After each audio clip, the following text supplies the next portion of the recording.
एक ऐसी किताब जिसने मेरी जिंदगी बदल दी। इस किताब का नाम है रिच डैड पुअर डैड। यार मुझे ना ऐसा लगता है कि हमारे देश में ना पर्सनल फाइनेंस के लिए इतनी कोई खास बात नहीं होती। हाँ ठीक है, दो चार वीडियोस है, अच्छी किताबें हैं, लेकिन जितना बड़ा हमारा देश उस हिसाब से तो यार मेरे को लगता नहीं कि पर्सनल फाइनेंस की बात हुआ करती है। क्या हमारे घर में फाइनेंस की बात होती है? क्या हमारे दोस्तों में जो हम बात करते हैं कि हम फाइनेंस की बात करते हैं? नहीं। तो इसलिए मैं चाहता हूँ कि जितना हो सकता है हम फाइनेंस की बात करें मेरे वीडियो में। अब मैं एक्सपर्ट नहीं हूँ, मैं एक्सपर्ट हूँ, मेरी कोई भी एक्सपर्टीज नहीं फाइनेंस में। इनफैक्ट मैं एक ऐसे बैकग्राउंड से आता हूँ जहाँ पे शायद मुझे मैथ्स के बेसिक्स फंडामेंटल्स भी नहीं पता। तो एक 24 साल का लड़का आपको फाइनेंस पढ़ाने जा रहा है, बताने जा रहा है, जिसको बेसिक मैथ्स की इक्वेशंस के बारे में नहीं पता। तो ऐसा मैं क्यों करने वाला हूँ? मैं इसलिए करने वाला हूँ क्योंकि एक मिसकंसेप्शन है, सिर्फ मेरा नहीं हम सबका।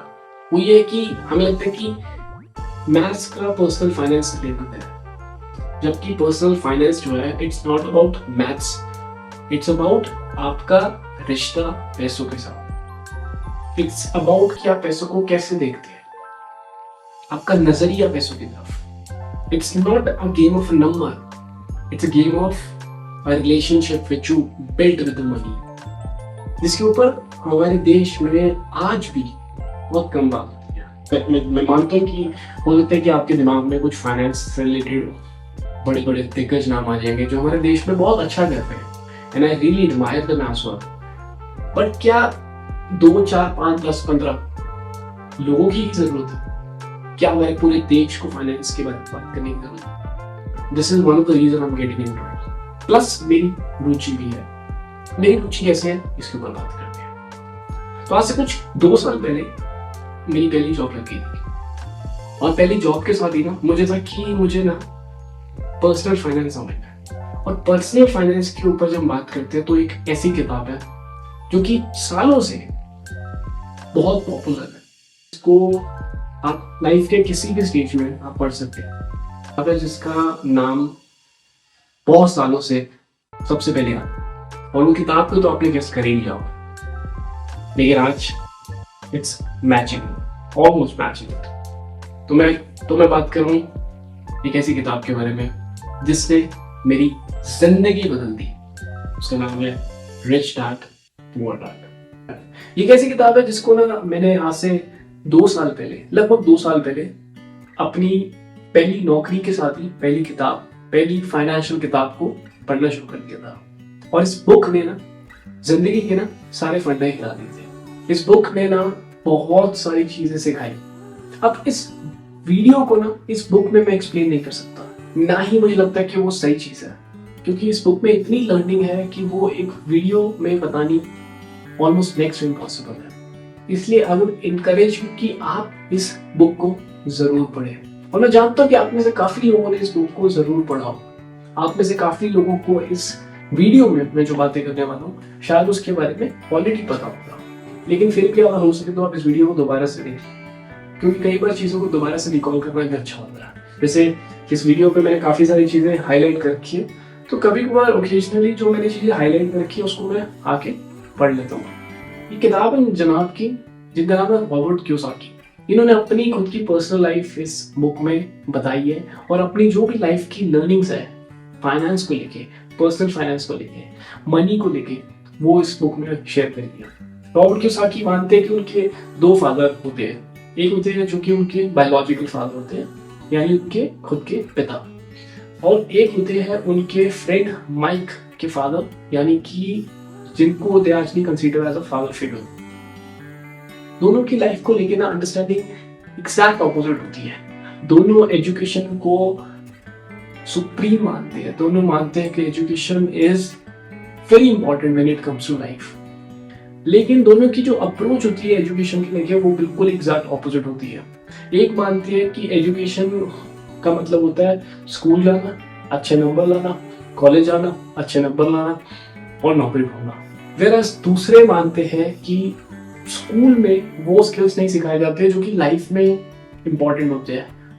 उनकी अप्रोच पुअर डैड से कंप्लीटली डिफरेंट होती है। वो स्किल्स को ज़्यादा वैल्यू करते हैं, बिजनेस को, इन्वेस्टमेंट्स को ज़्यादा इंकरेज करते हैं।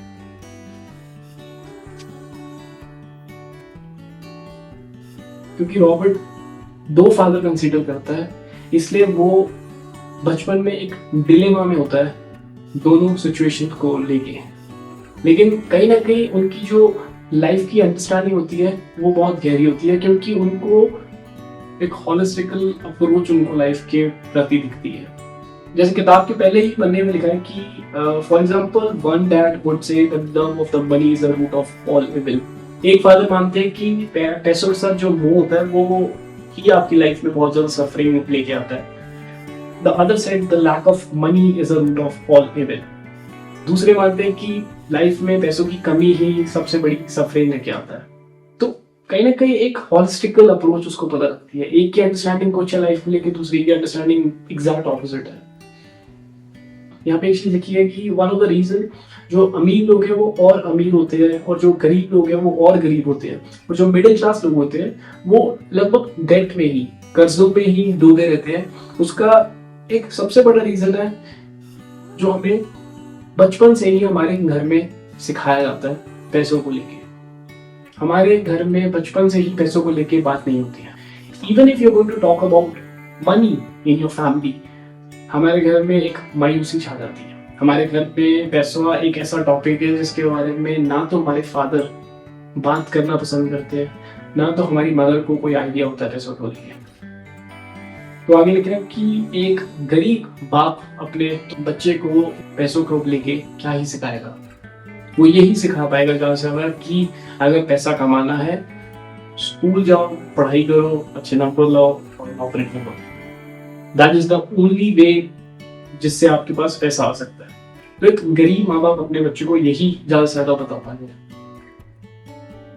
एक मिडिल क्लास फैमिली में, एक गरीब परिवार में हमेशा हर चीज को देखते हुए ये बोला जाता है कि आई कांट अफोर्ड इट। नया लैपटॉप लेना है, आई कांट अफोर्ड इट। नया फोन लेना है, आई कांट अफोर्ड। घर लेना है, आई कांट अफोर्ड। कार लेनी है, आई कांट अफोर्ड। एक रिच और एक वेल्दी फैमिली में कहीं ना कहीं उस चीज को एक अलग तरीके से अप्रोच किया जाता है। वहां पे बल्कि सवाल पूछा जाता है कि हाउ कैन आई अफोर्ड, मैं क्या ऐसा कर सकता हूँ जिससे मैं उस चीज को अफोर्ड कर सकूँ। तो दोनों स्टेटमेंट में अपने आप में एक अपॉर्चुनिटी है और अपने आप में फुल स्टॉप है। जैसे आप किसी चीज को देख के कहते हो यार आई कांट अफोर्ड इट, यानी कि आप उसको अफोर्ड नहीं कर सकते, that is the full stop. अब इसके आगे कहानी खत्म। वहीं एक वेल्दी फैमिली में, रिच फैमिली में बोला जाता है हाउ कैन आई अफोर्ड, मैं ऐसा क्या करूं कि मैं उस चीज को अफोर्ड कर सकूं। तो इसमें एक अपॉर्चुनिटी, अब आप 10 तरह की चीजें करोगे लेकिन आप उसको अफोर्ड कर सकते हो। तो एक में फुल स्टॉप है और एक में क्वेश्चन मार्क है। अब ना जरा एक चार्ट के बारे में देखते हैं। अब ना एक जरा चार्ट को समझने की कोशिश करते हैं, जो कि रॉबर्ट ने इस बुक में बहुत ही सरल भाषा में समझाने की कोशिश करते हैं। इस ग्राफ में अगर आप देखते हैं तो आपको पता लगेगा कि एक पुअर इंसान का, एक गरीब इंसान का जो फाइनेंशियल मैनेजमेंट है वो किस हिसाब से होता है। जॉब से आपके पास इनकम आती है, आपकी सैलरी आती है और फिर वो सैलरी आती है आपके टैक्सेस में। जो भी आप खरीदते हैं, जो भी आप लेते हैं, उसको ऊपर आप टैक्सेस तो पे करते हो। फिर सेकंड आ जाता है रेंट। आप अगर एक किराए के मकान में रहते हो तो आप उसका किराया भी डेफिनेटली भरेंगे। नेक्स्ट चीज आती है फूड। आप अगर जिंदा है तो आप खाना भी खाएंगे। फिर आता है ट्रांसपोर्टेशन की, अगर आप ट्रैवल कर रहे हैं, ऑफिस जा रहे हैं, स्कूल जा रहे हैं, मेट्रो में है, ट्रेन में, तो डेफिनेटली यू हैव टू पे इट फॉर। फिर आपके क्लोथ, कपड़े, जूते, जो भी आप अपनी इनकम से लेते हैं, जो भी आप अपनी इनकम और अपनी सैलरी से लेते हैं। तो ये है ग्राफ एक पुअर इंसान। मिडिल क्लास में ये थोड़ी सी बदल जाती है। कहीं ना कहीं एक पुअर इंसान के पास जो भी पैसा होता है वो एक्सपेंसेस में, वो मोर लेस एक्सपेंसेस में चले जाता है। वेयरएस मिडिल क्लास में अगर हम देखें तो एग्जैक्टली वही पैटर्न फॉलो हो रहा है। जॉब से इनकम आती है यानी आपकी सैलरी, और सैलरी से आपके पास होते हैं एक्सपेंसेस एंड लायबिलिटी। सेकेंड है मॉर्टगेज। मॉर्टगेज इज समथिंग जो इंडिया में इतना कॉमन नहीं है। मॉर्टगेज का मतलब होता है घर को गिरवी रखवाना। हिंदुस्तान में ये चीज़, इंडिया में ये चीज़ इतनी ज़्यादा पॉपुलर नहीं है। हम घर को बहुत वैल्यू करते हैं, तो यहाँ पे घर को गिरवी रखवाना इतना कॉमन नहीं है। मेरे अमेरिका में ये चीज़ थोड़ी सी ज़्यादा होती है। तो आप उसको ऐसे देख लो कि घर के ईएमआई पे आपके पैसे जा रहे हैं या फिर आपके रेंट पे आपके पैसे जा रहे हैं। फिर आ गया कार पेमेंट। अगर आपने कोई कार खरीद रखी है तो आप उस कार को डेफिनेटली मेंटेन भी करेंगे या उस कार की ईएमआई देंगे। आगे आता है credit card. Credit card is something which is common in India. तो कहीं ना कहीं हम उसको ऐसा समझ सकते हैं कि एक तरीके का आपने डेट खरीद रखा है, एक तरीके की आपकी ईएमआई है, एक तरीके का आपका डेट है जिसको आपको यू हैव टू पे। स्कूल लोन्स, एजुकेशनल लोन, इसको ऐसे कंसिडर कर सकते हैं कि स्कूल लोन है या एजुकेशन लोन है या बच्चों की स्कूल फीस है, तो वहाँ आपके पैसे जाते हैं। तो कहीं ना कहीं एक तरीके से आपकी एक्सपेंसेस एंड लायबिलिटीज हो जाती है। Whereas, अब बात करते हैं रिच लोगों की। अगर आप रिच लोगों को देखते हैं, रिच लोगों की जो इनकम होती है वो जॉब से नहीं आती है, वो सैलरी के फॉर्म में नहीं आती, वो सैलरी के फॉर्म में नहीं आती, वो आती है या तो आपके रेंटल इनकम से, यानी कि आपने अगर कोई घर को किराए पे रखा हुआ है तो वहां से आपको किराया आता है 15,000, 20,000, 50,000, और उससे आपकी इनकम आ रही है मंथली बेसिस पे। डिविडेंड्स होते हैं कि कोई स्टॉक्स अगर आपने बाय कर रखे हैं, फर्स्ट कीजिए कि मेरे पास 1 लाख रुपए के स्टॉक्स है, अब वो मुझे सालाना 10,000 रुपए दे रहे हैं, तो ये जो 10,000 रुपए है ये मेरे डिविडेंड्स है। फिर आता है इंटरेस्ट। इंटरेस्ट होता है जैसे कि अगर आपने अपना पैसा किसी को ब्याज पे दे रखा है, यानी कि पैसा अपना लेंड कर रखा है, तो वो डेफिनेटली आपको इंटरेस्ट भी कुछ ना कुछ पे आउट करेगा। आप अपना पैसा किसी को लेंड करते हैं तो आपको उसका ब्याज आता है, वहां से आपकी इनकम आती है। अगला आता है रॉयल्टीज। रॉयल्टीज जैसे ये बुक है, तो आज अगर ये मैंने किताब खरीदी है तो आज भी रॉबर्ट को इस किताब का कुछ परसेंटेज अमाउंट जाता है, जबकि इस किताब को उनको लिखे हुए लगभग 25 साल हो चुके हैं, लेकिन आज भी वो इस किताब को लिखे हुए का, इस किताब को लिखने की वजह से पैसा कमा पा रहे हैं। अब ये इनकम जहाँ से उनका पैसा आ रहा है, लेकिन स्मार्ट लोग, रिच लोग क्या करते हैं, उस पैसों को इन्वेस्ट करते हैं रियल एस्टेट में, कि उस पैसों से आपने रियल एस्टेट खरीद ली, एक घर खरीद लिया जिसको आपने किराए पे चढ़ा दिया, या फिर आपने उसको एक हायर प्राइस पे बेच दिया, या फिर कमर्शियल प्रॉपर्टी खरीदी, एक बड़ी सी स्पेस खरीदी, उसमें ऑफिसेस बनाए, और अब वो ऑफिसेस आपको और इनकम प्रोवाइड कर रहे हैं। या फिर आपने उस चीज के स्टॉक्स खरीद लिए या फिर बॉन्ड्स खरीद लिए।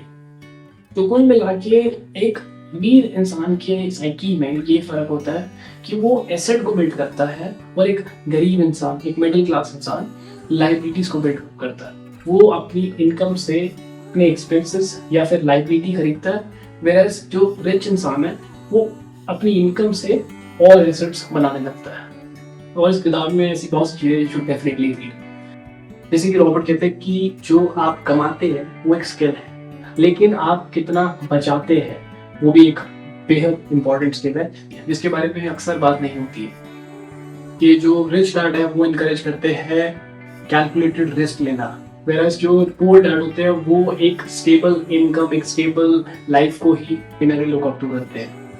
अंत में रॉबर्ट इस किताब में यही कहते हैं कि आपकी लाइफ की सबसे बड़ी एसेट वो नहीं है जो किसी फिजिकल इंस्ट्रूमेंट में होती है, यानी कि स्टॉक्स में, रियल एस्टेट्स में, गोल्ड में, बिजनेस में, बल्कि वो होती है जो कि आप अपने खुद पे करते हैं, आप अपनी लर्निंग पे करते हैं, आप अपने स्किल्स पे करते हैं।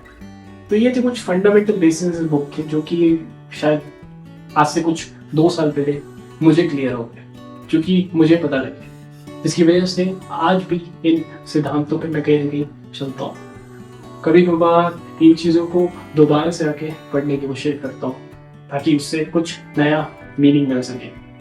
ये वीडियो बनाने का मकसद मेरा इस बुक को समराइज करना नहीं था, बल्कि आपको इनकरेज करना था कि आप इस बुक को ज़रूर पढ़ें। मेरे लिए बुक मेरी लाइफ की स्टार्टिंग जर्नी थी, फाइनेंस की starting journey, and I would urge you कि आप लोग इस बुक को ज़रूर पढ़ें। इसलिए कहीं ना कहीं आप लोगों के लिए एक छोटी सी चीज़ करना चाहता हूँ इस वीडियो में। अगर आप मुझे कहीं ना कहीं देख रहे हैं और अगर आप ये किताब पढ़ना चाहते हैं, तो आप में से कुछ 10 लोगों को ये किताब मैं फ्री में गिफ्ट करूँगा। आप लोगों के एड्रेस पे ये किताब पहुँच जाएगी। उसके लिए आपको सिर्फ एक चीज़ करनी है कि आपको मेरे चैनल पे सब्सक्राइब करना और इस वीडियो के नीचे एक कमेंट करना है कि आपको ये बुक क्यों चाहिए। और इन 10 लोगों के घर पे ये बुक को मैं ज़रूर भेजूंगा। I hope this was helpful. Thank you for watching.